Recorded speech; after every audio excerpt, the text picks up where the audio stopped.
Do you know that feeling? When you open your eyes in the morning, and before your feet even touch the floor, an avalanche of anxiety has already crashed over you. Your mind immediately starts playing worst-case scenarios, fears of an upcoming meeting, regret over yesterday, or just that quiet voice whispering that you are not enough. It feels like waking up in a dark room where the walls are closing in, and the harder you push the negativity away, the stronger it returns. But here is a truth we often forget. The problem is rarely what is happening in the outside world. The true struggle lies in how our minds weave stories about it. We tend to believe every tragic narrative our brain creates, identifying so deeply with our fears that we forget who we truly are. Buddhist psychology offers us a profound, liberating realization. You are not your thoughts. You are the silent sky observing the clouds pass by. In this video, we will explore 8 ancient Buddhist teachings that act as a compass to help us tame our restless minds. I promise you, by the end of this journey, you will have a completely new perspective on your inner noise. Let's find your peace together. 1. Becoming the observer, detaching from the stream of thoughts. Often, our greatest suffering arises because we believe we are the storm. We fuse our identity with every passing emotion, allowing a single negative thought to define our entire reality and drain our spirit. But Buddhist wisdom teaches us the profound art of detachment. We must learn to step back and become the silent, compassionate observer of our own minds. There is a beautiful story about an old Zen master and his young disciple walking through a dense forest. The disciple, feeling overwhelmed by a chaotic whirlwind of anxieties, turned to his master and asked, "Master, my mind is so restless and full of worries. How can I possibly silence this endless noise and find peace?" The master did not answer immediately.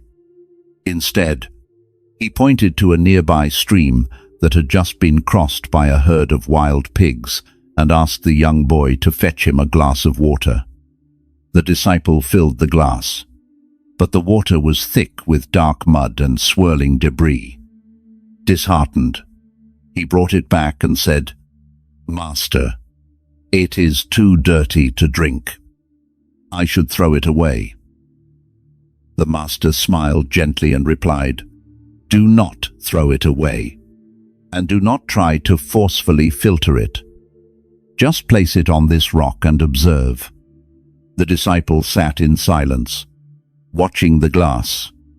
Slowly, without any intervention, the heavy mud began to settle at the bottom. The debris drifted away, and the water at the top became perfectly clear and pure. Our minds are exactly like that muddy glass of water. When fear, sadness, or anxiety strikes, our first instinct is usually to panic.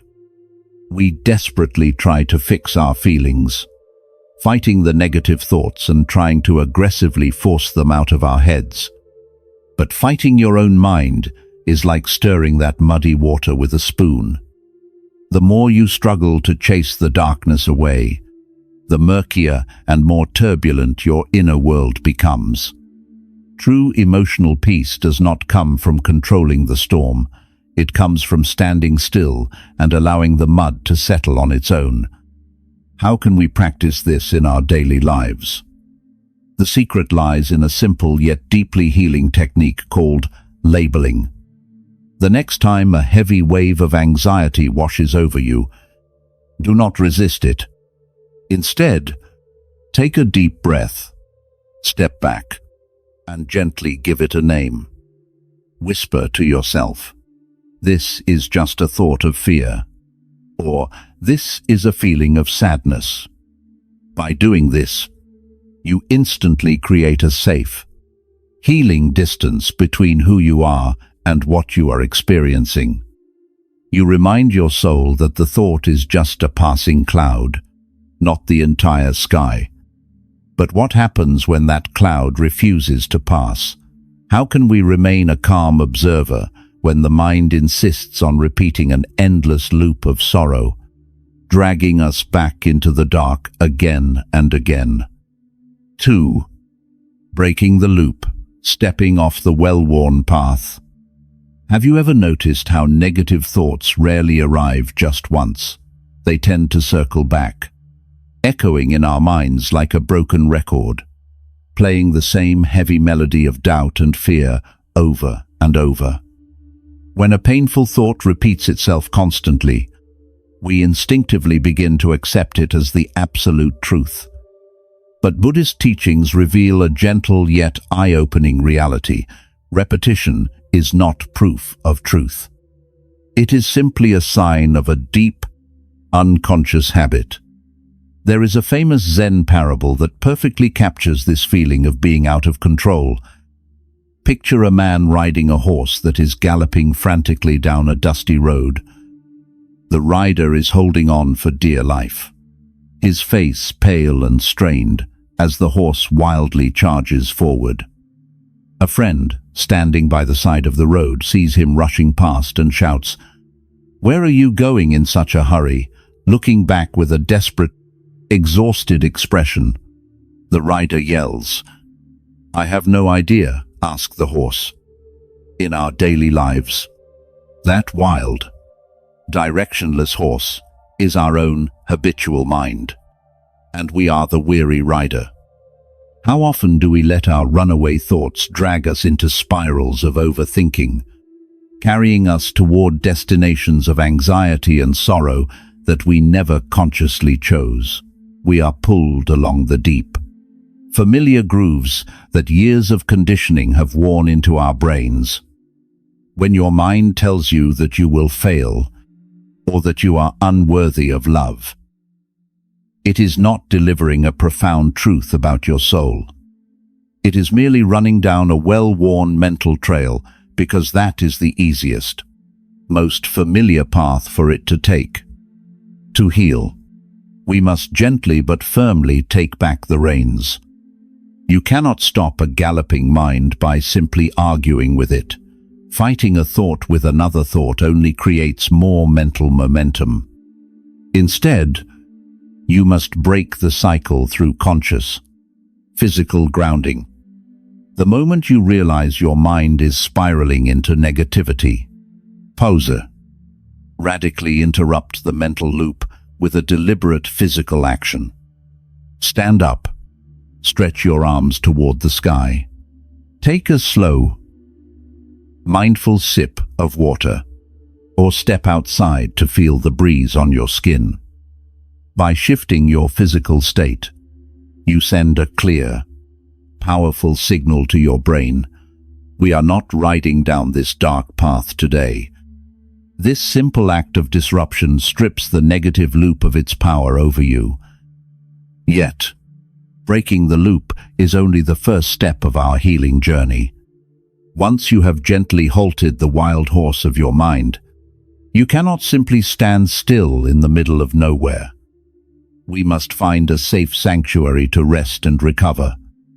And as we will soon discover, the only true shelter from the storms of the mind is the sacred space of the present moment. 3. The power of the present moment, an anchor in the rushing river. Once we have stepped off the runaway horse of our looping thoughts, we need a safe place to rest.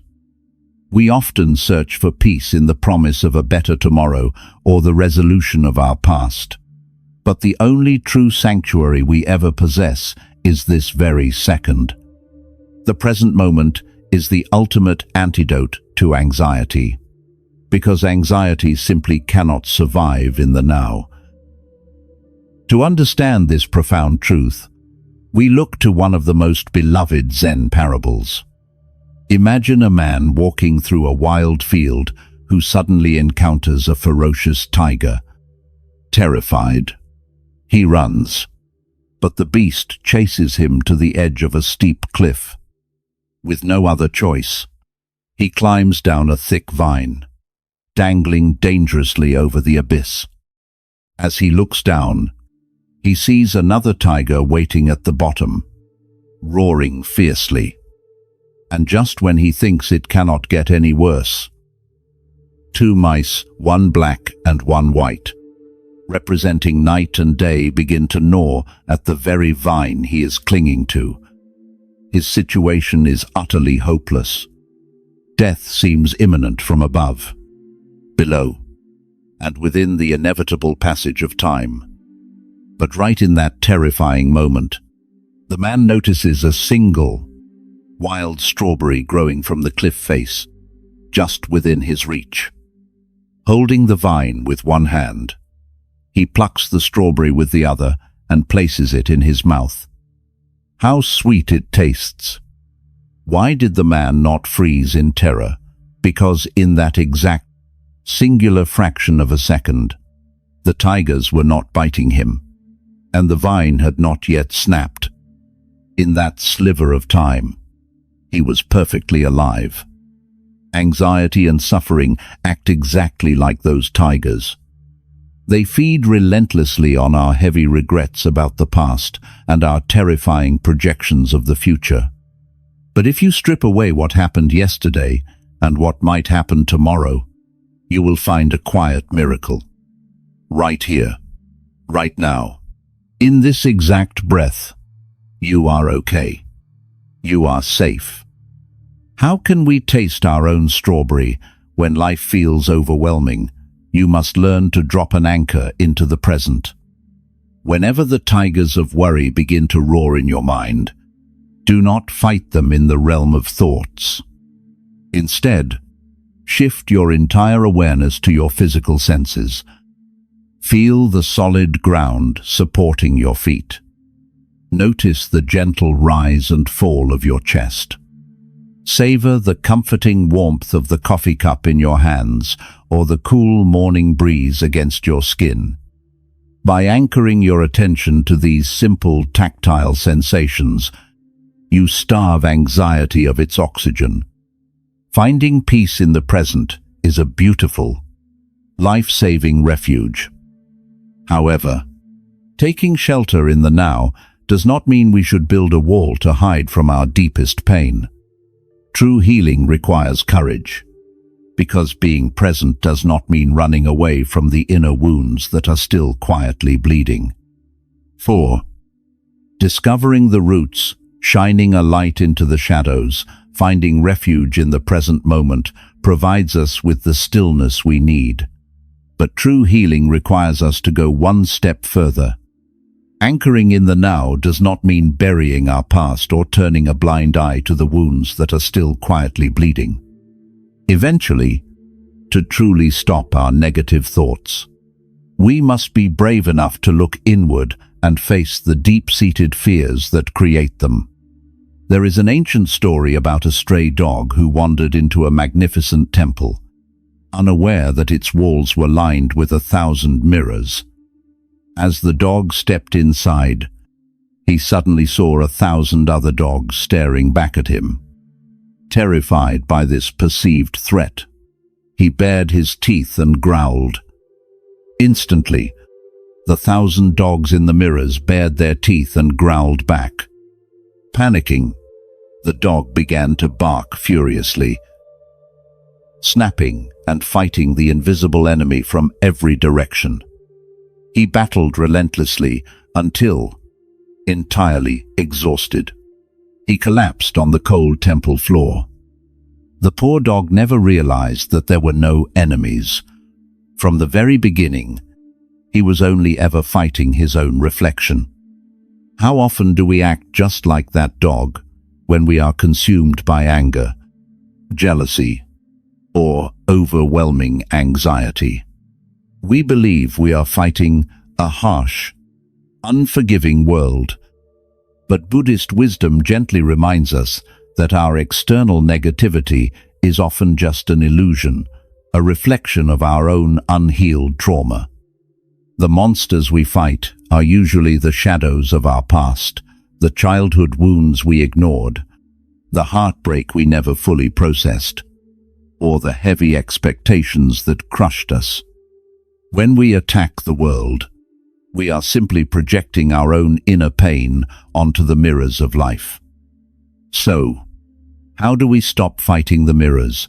We must bravely shine a light into the dark corners of our minds and find the root of our suffering.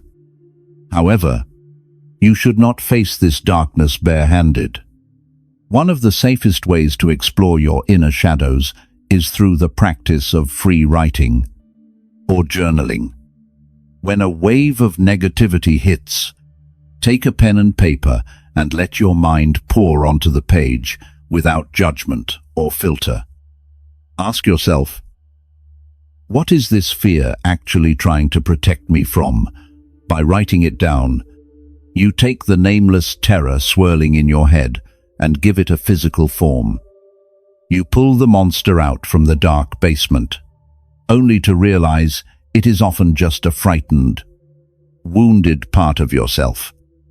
Naming your pain is a deeply courageous act, but seeing your wounds clearly is only half the battle. Once you have faced that fragile, vulnerable trauma, you cannot heal it with harshness or judgment.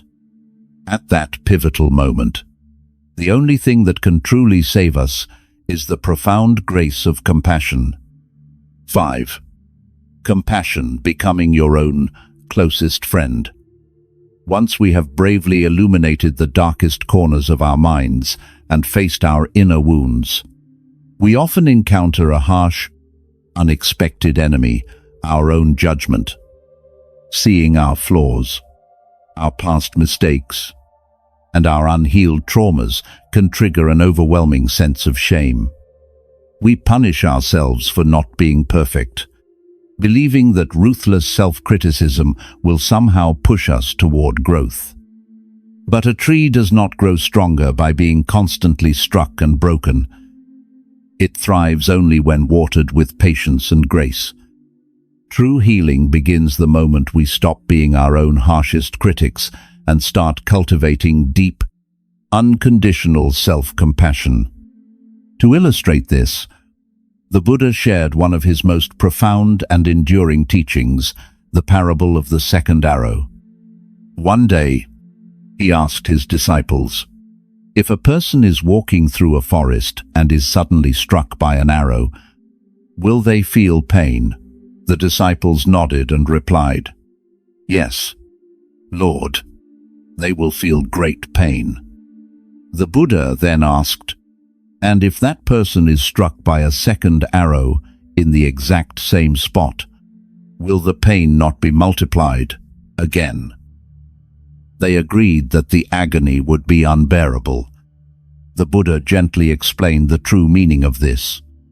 In life, the first arrow represents the inevitable pains of our human existence, a failed relationship, a lost job, a momentary lapse of judgment, or a sudden tragedy. We cannot control the first arrow. It is simply a part of living in an imperfect world. But the second arrow is our reaction to the first. It is the intense self-blame, the agonizing guilt, and the toxic inner dialogue that screams, I am stupid. I am unworthy. This is all my fault. Life only shoots the first arrow at us. We are the ones who pick up the bow and relentlessly fire the second, third, and fourth arrows into our own bleeding wounds. It is time to put down the bow.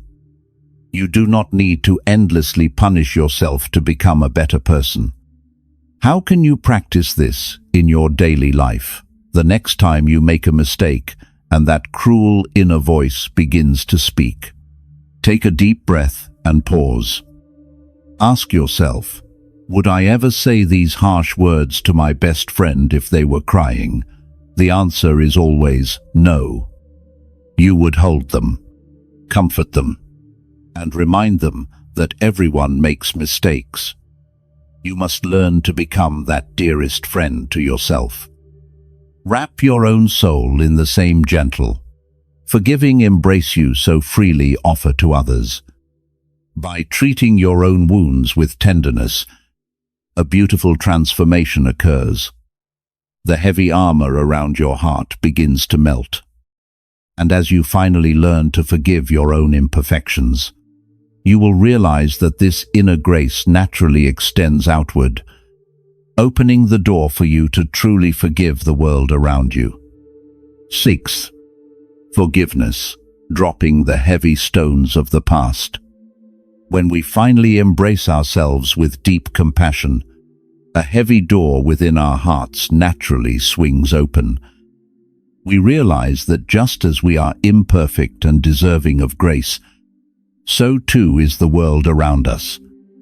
Yet, one of the greatest obstacles to our inner peace is the inability to forgive. We often hold on to grudges, believing that our anger is a shield protecting us, or a punishment for those who wronged us.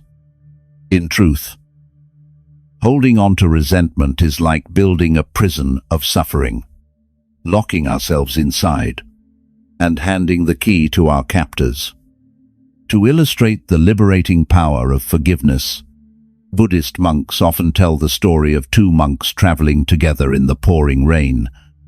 They arrived at a swollen river, where a young woman in a beautiful silk kimono stood crying, unable to cross. The older monk, without a moment's hesitation, scooped the woman into his arms, carried her safely across the turbulent water, and set her down on the other side. The two monks then continued their journey in absolute silence. For hours, the younger monk boiled with inner turmoil. He was furious. Monks were strictly forbidden from touching women, yet his elder had seemingly broken this sacred vow. Finally, unable to contain his bitter judgment any longer, the younger monk burst out. "How could you do that? We are monks. You are not allowed to touch a woman, let alone carry her." The older monk stopped, looked at his companion with calm, gentle eyes, and smiled softly. "Brother," he said, "I set that woman down by the riverbank hours ago. Why are you still carrying her?" How incredibly often do we act just like the younger monk? Someone hurts us, betrays us, or speaks an unkind word, and long after the actual event has passed, we continue to carry the heavy memory on our backs. The person who inflicted the pain has moved on, yet we allow their ghost to haunt our present moments. We must deeply understand that forgiveness is not about justifying another person's wrongdoings. Forgiveness is a profound act of self-love. It is the conscious decision to put down a heavy rock that is only bruising your own shoulders. Holding on to anger is truly like drinking poison and expecting the other person to suffer. To practice this release, you can use a simple, healing mantra. When bitter memories of the past arise, place a hand over your heart, take a slow breath, and whisper, "I choose peace for my present," rather than holding on to the pain of yesterday. I release you, and in doing so, I free myself. Once you have finally dropped this heavy burden of the past, you will find that your mind feels incredibly vast and open. To ensure that the shadows do not return to fill this newfound void, we must consciously cleanse our surroundings, preparing a sacred space where the seeds of lasting peace can finally sprout. 7. Cleansing the space, emptying your cup. Once we have finally dropped the heavy stones of the past, our minds feel incredibly vast, open, and light. Yet, this newfound emptiness is delicate. If we are not careful, the outside world will quickly rush in to fill it with new anxieties. Our mind is a sacred vessel, and what we allow inside directly shapes our emotional reality. To sustain our peace, we must learn the vital art of cleansing our space and protecting our minds from negative clutter. There is a famous Zen story about a proud, highly educated scholar who traveled far to visit a wise Zen master, claiming he wanted to learn about the path of enlightenment. However, as soon as he sat down, the scholar began talking endlessly. He boasted about his own opinions, his vast knowledge, and his rigid beliefs, leaving absolutely no room for the master to speak. The Zen master listened patiently in silence and began pouring tea into the scholar's cup. He poured until the cup was full, but he did not stop. He kept pouring, allowing the hot tea to overflow, spilling across the wooden table and pooling onto the floor. Startled, the scholar leapt back and shouted, "Stop! The cup is completely full. It cannot hold a single drop more." The Zen master calmly set the teapot down, smiled gently, and replied, "Exactly. Just like this cup, your mind is overflowing with your own opinions, worldly noises, and toxic clutter. How can I possibly pour the peace of Zen into your soul unless you first empty your cup?" In our modern lives, we are just like that scholar. We allow our cups to be filled to the brim every single day with endless streams of toxic news, digital noise, social media comparisons, and the chaotic energy of the world. We constantly wonder why we feel so overwhelmed, failing to realize that a mind overflowing with negativity simply has no room left for tranquility. You cannot cultivate a peaceful soul in a fiercely chaotic environment. To protect your inner peace, you must consciously cleanse both your mental and physical spaces. Start by establishing a strict information diet. Unfollow the digital sources that feed you fear, anger, and anxiety.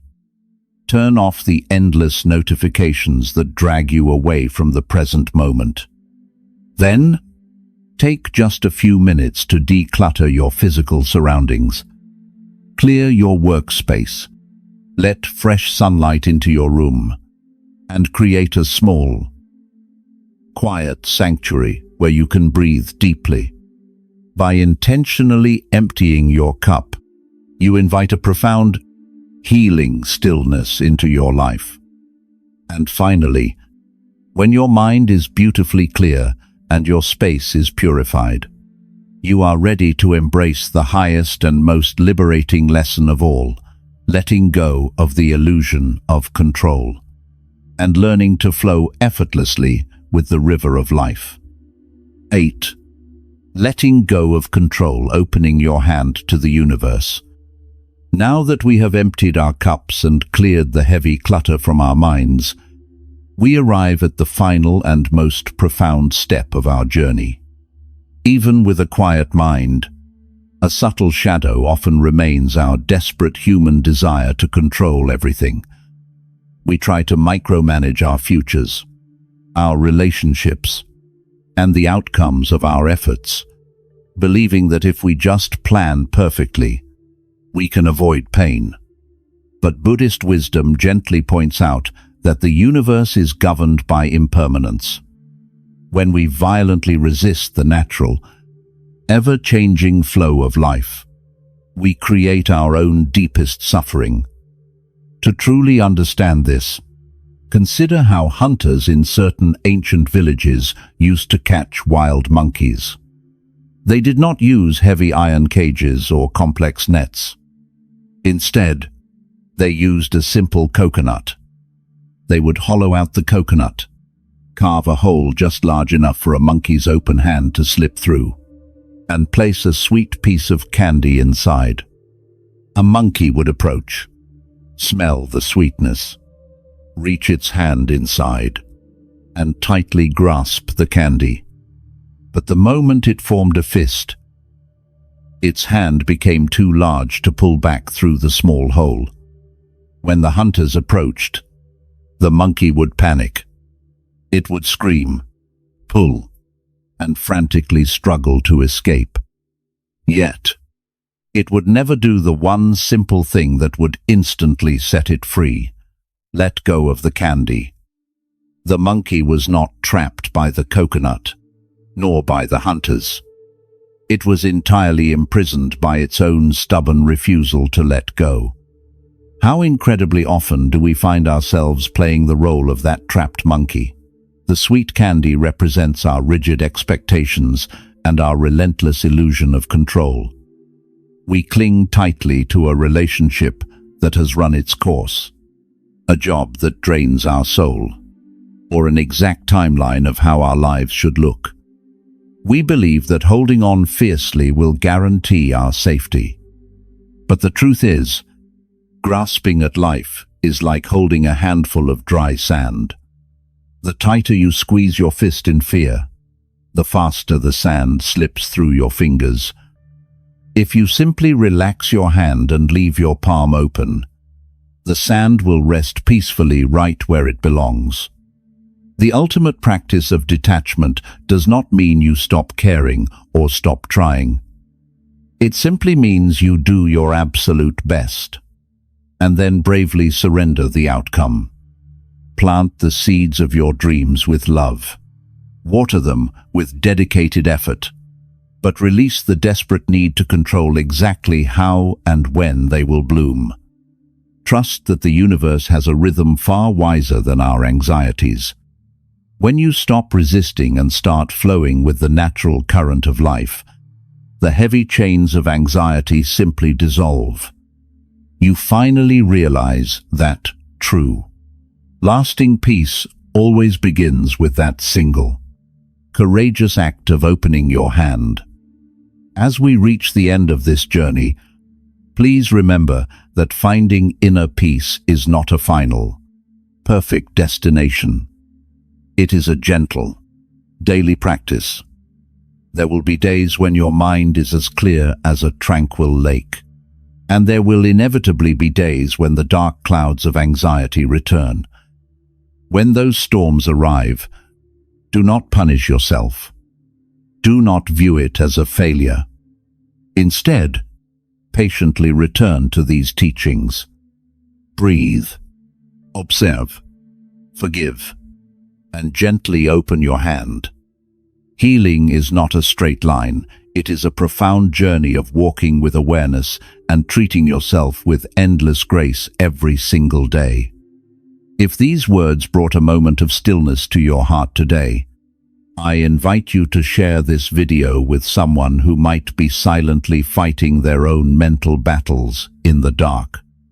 Sometimes, a simple message of compassion can be the exact ray of light another soul desperately needs to find their way back home. Before you go, please leave a comment below and tell me which of these 8 teachings or parables resonated most deeply with your soul today. I would love to read your reflections. Thank you for sharing your time, your presence, and your beautiful energy with me. To continue walking this path of awakening together, please subscribe to the channel. Until we meet again, breathe deeply, let go, and may you always find peace within.